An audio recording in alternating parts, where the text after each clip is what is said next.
Video recap in 5, 4, 3, 2, 1. My name is Nicholas. My name is Stephanie. Thank you, Daniela, for helping me assist today through a lot of class. Today we worked on many things, but projections is where we're getting to. We first defined three terms.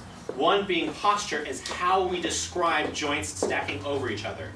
This is a different posture than this one. I have not described what is good posture in Tango because everyone seems to have a different opinion on that. So just whatever needs to be done is what I would suggest to do for the community that you're in. Second variable that we're doing is poise. Poise is how far forward or back we are in our feet. Now using these two variables we can create connection, which is we're going to describe as pressure between two bodies.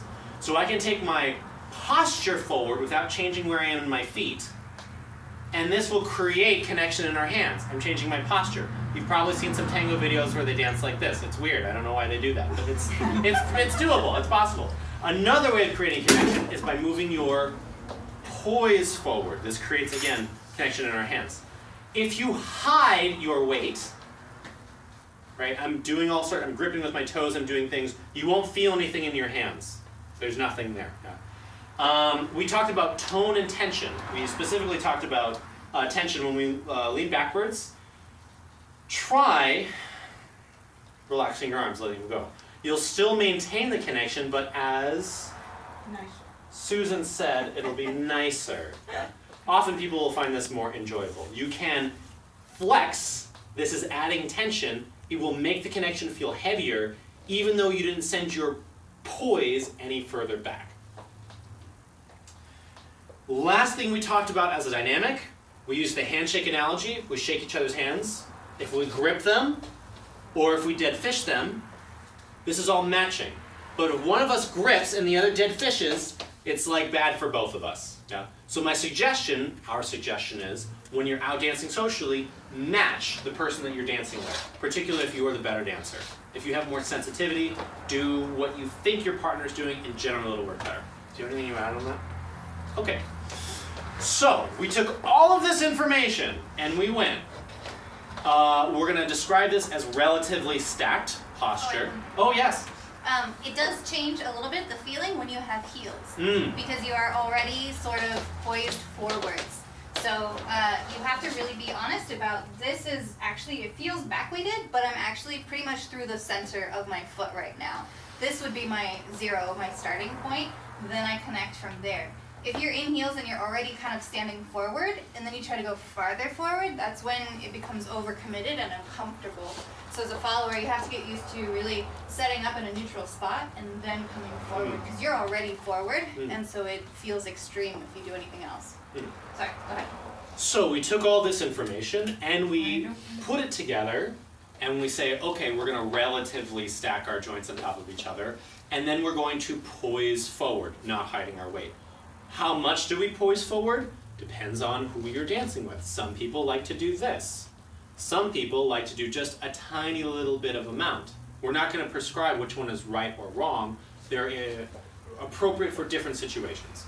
Once we have established a matching amount of poise, creating a certain amount of connection, we lead a weight shift and then a projection.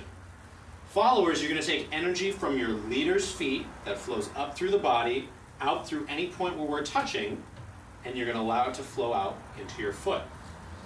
If you suck this energy up,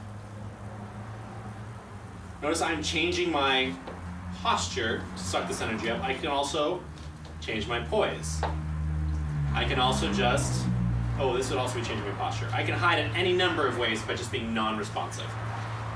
We talked about how we can lead projection forward, side, or back, side or forward. And then we talked about how we can link all of that to create a lapiz if we want to lead and follow that. There are other really cool things that you can do. A lot of that has to do with being able to lead through projections, beginning able to do a lot of that stuff. We took that and we also went pulse, step, pulse, step, pulse, step, pulse, step, pulse, step. How much projection we do? We could go more on the foot And then we get something that maybe looks a little bit more like what some people will call traspié milonga.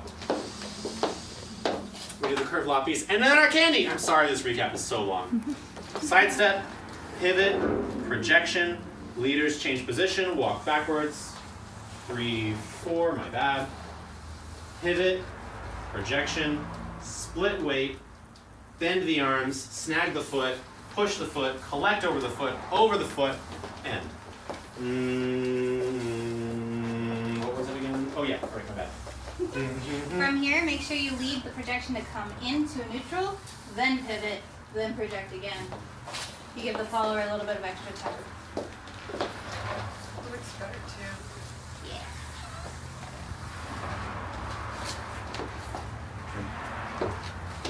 Thank you very much for coming to Costa.